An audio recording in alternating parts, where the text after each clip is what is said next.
What if I told you that Brigadier Gininda, the same man leading the cold case unit linked to the Senzo Meyiwa investigation, was already being mentioned in another high-level inquiry for what looks like an unauthorized attempt to seize control of a case file? Yes, you heard that right.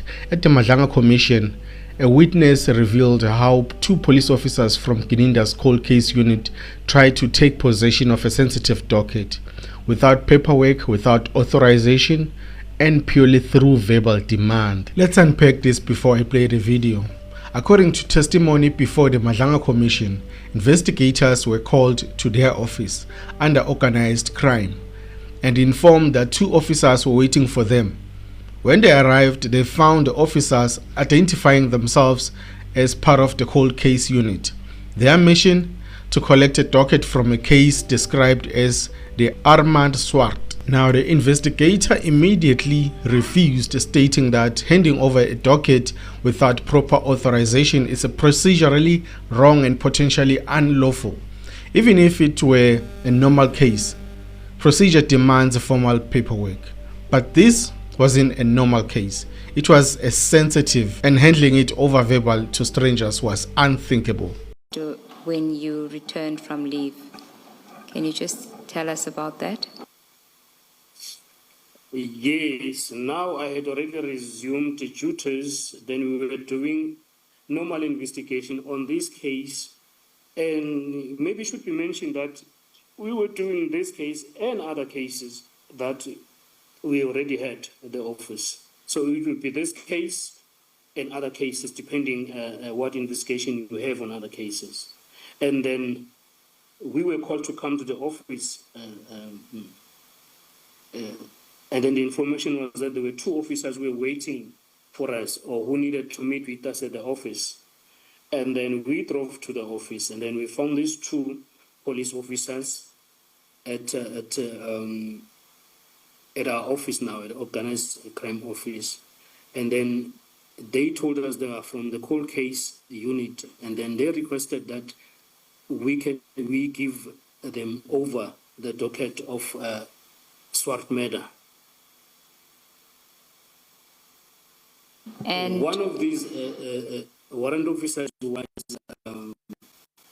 identified to us as Dion Mulaudzi, who works at the cold cases office. And then we refused. We said we cannot, because that's procedurally that was wrong. You can't just give the docket to someone because they're requesting for the docket, let alone that this was the sensitive matter that we're investigating. Even if it was just a normal docket that had no threats and everything, you cannot just say, okay, here's the docket, you're looking for it, have it.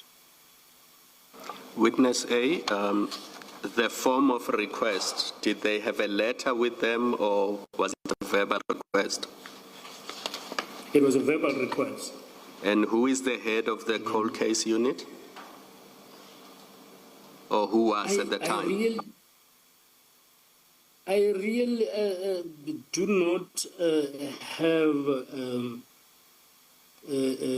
concrete information. I only heard that the head of the cold case unit will be Brigadier, I just forgot the name. He's Brigadier Gininda, yes, he's heading it, but I have not seen the structure of that unit. I don't know if that is true.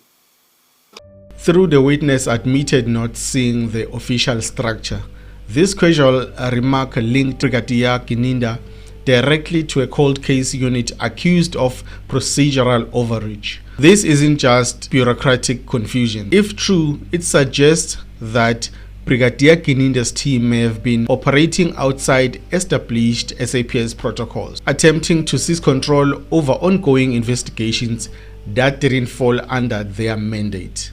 Think about it.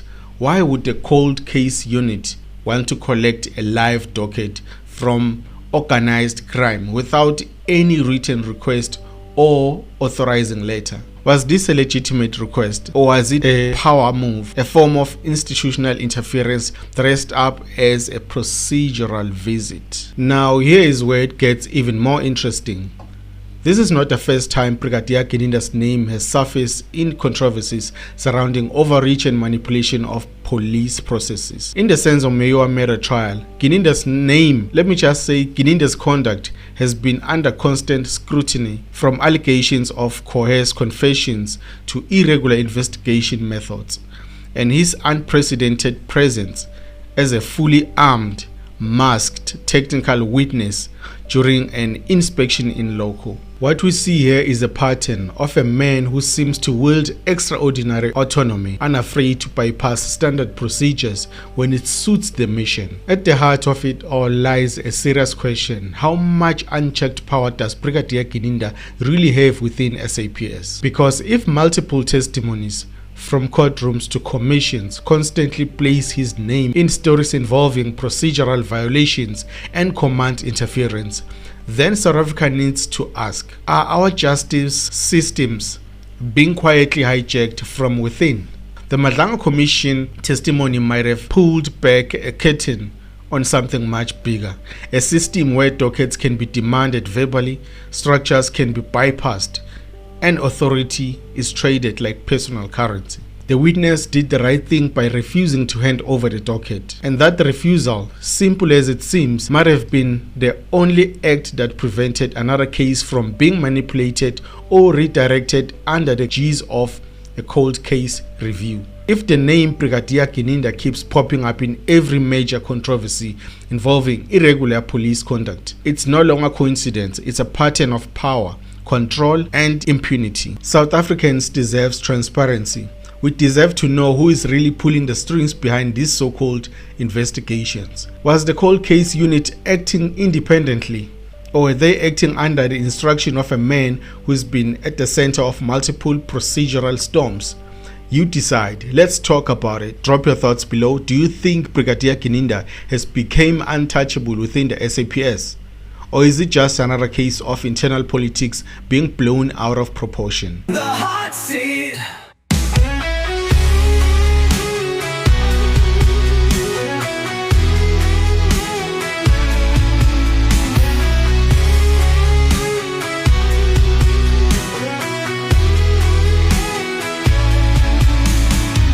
Welcome to the fire where the stakes ignite, where the questions burn hotter than the night. No escape once you're locked in the heat. This is your trial on the hot seat.